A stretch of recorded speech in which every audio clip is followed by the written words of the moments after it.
currently in Ukraine, but this is, best I could do is wear my Odessa Vibes t-shirt. It is 1,000 days since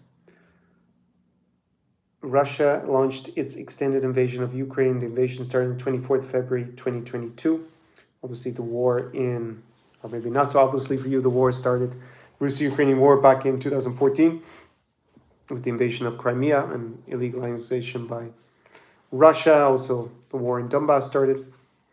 And I already gave a live stream on my main channel, the lifestyle channel. So just going to do a short one here to follow up. It would be remiss of me not to comment on what has been a major milestone in this invasion, this conflict, this phase of the war.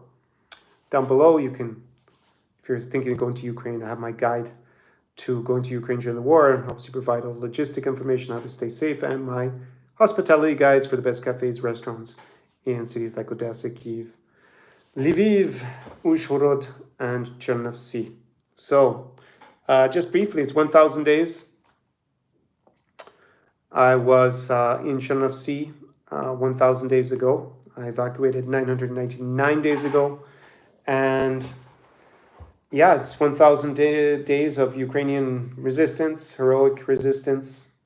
I have here my MAGA cap, Make Ukraine Great Again. That is the goal, that is my aspiration to see Ukraine not only survive the war, but thrive afterwards. And Vladimir Putin and the Russian elite, I'm not sure the whole Russian elite was behind him in terms of launching this invasion. In any case, they did not believe that they would be fighting, only controlling 20% of Ukrainian territory 1,000 days later. And I think their high point was about, well, maybe they had up to 25% of Ukrainian territory occupied, including what they'd taken in 2014 and 15.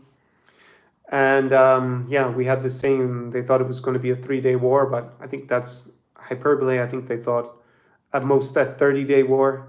And now we're 1,000 days, and they are a long way from victory for sure. Whether they will get some sort of pause next year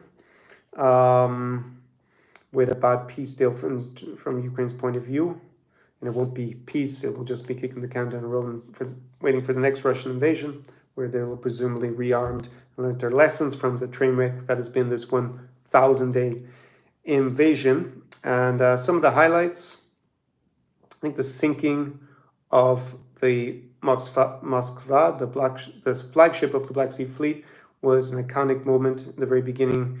I think it showed the possibilities for Ukraine. It was destroyed with Neptune missile, which is actually not a Western armament, something produced by Ukraine, that they managed to sink the flagship of the Black Sea. There was the liberation of Snake Island, just off of Odessa. The liberation of Kherson, the liberation of the Kharkiv Oblast, although a little bit of Kharkiv Oblast now reoccupied by Russia. So there are major milestones, and at that point, on day one, I'd have taken the situation we're actually at day 1,000, because I thought Ukraine would be overrun and the country would be controlled by Russia. Most of it will be occupied, and then will be a puppet government. The rest of it, a bit like Vichy France was in World War II. And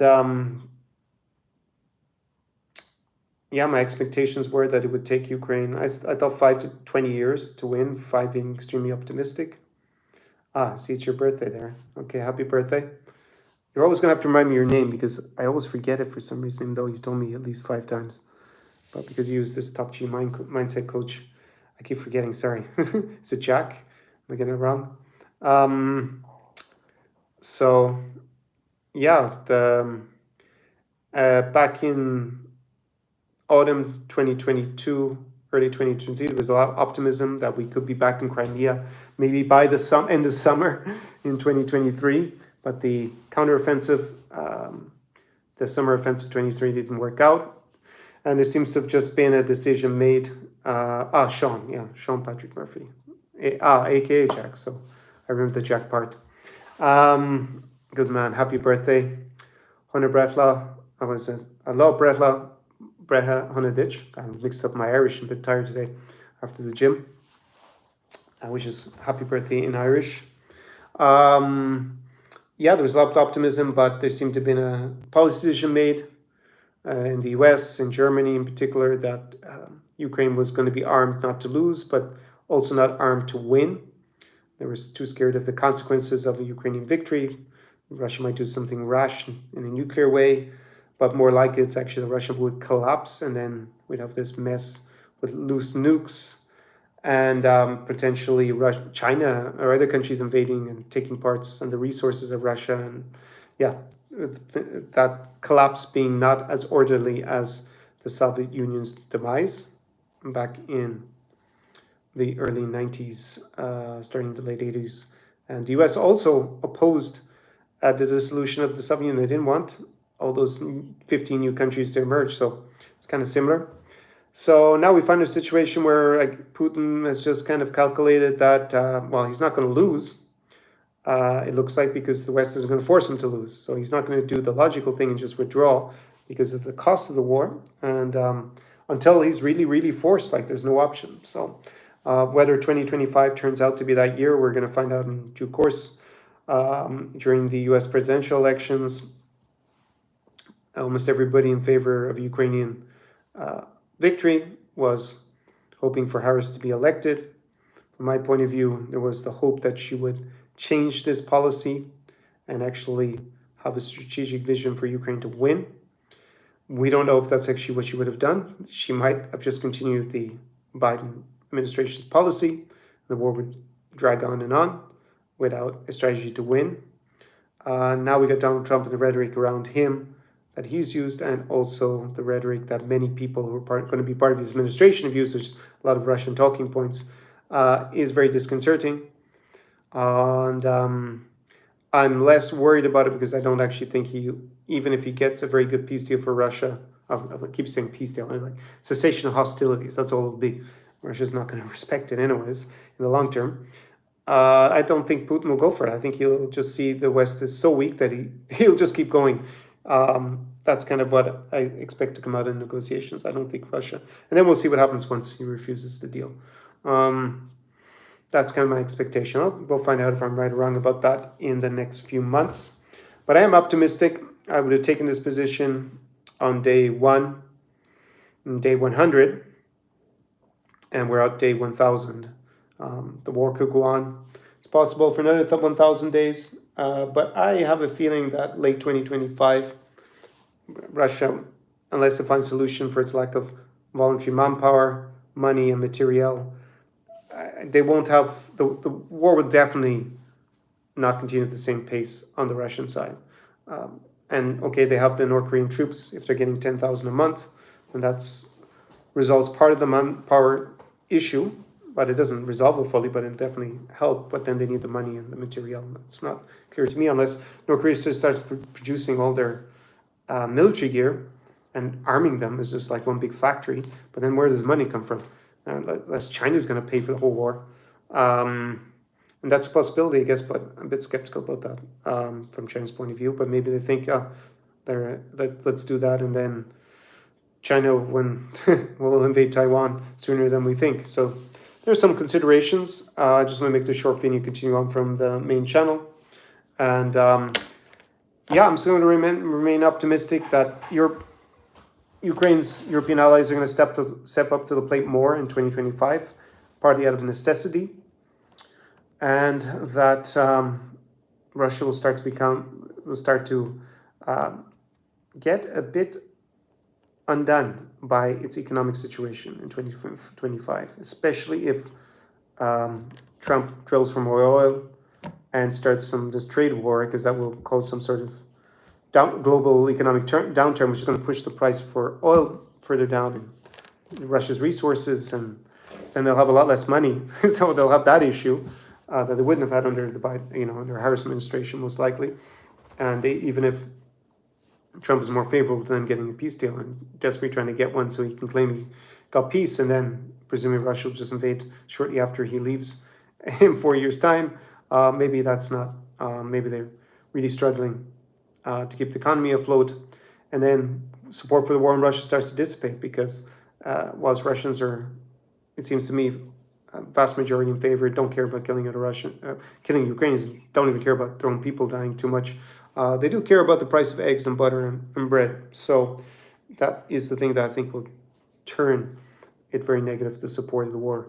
And they, if it doesn't work out with Trump becoming president pretty quickly, they don't really have a strategy, from my point of view, to realistically win. So they can't get Ukraine to find some bad deal.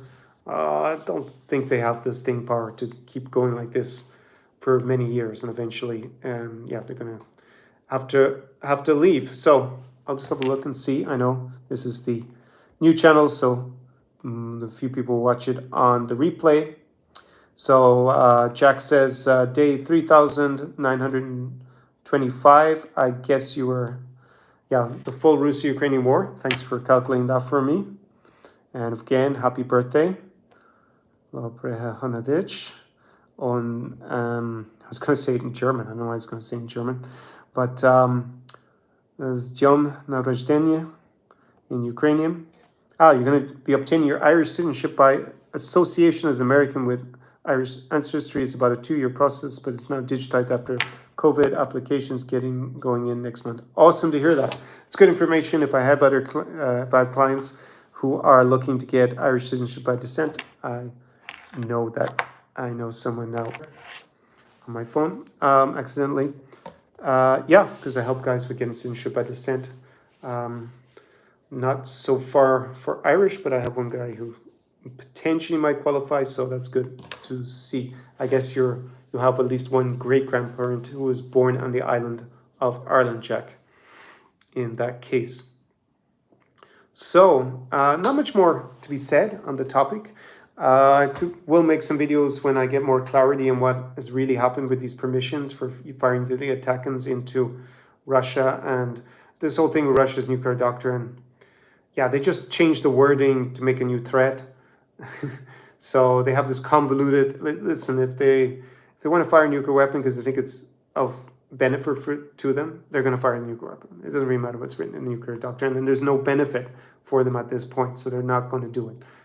So I'm not at all worried about any sort of World War III.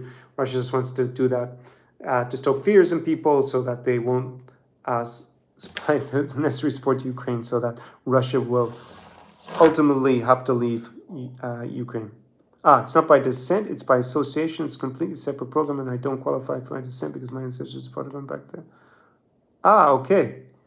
Because I thought by association normally meant that, because by descent is parents or grandparents, and I thought association is if you had a grandparent, but then you were part of the Irish community, and you're doing all things that made you kind of useful to the Irish diaspora. But if it's by association, I'll go and read about it so I understand it better. But thanks for the info on that. That's useful for me. So probably talking about all things Irish is not really on topic. My reflections, 1,000 days of this invasion, this phase of the war, and 3,925, if I remember correctly, of the war. And it's just so sad that so many people have died, and it's over 1 million people are killed or injured by this war, mainly combatants, but large numbers of civilians as well, particularly in Mariupol.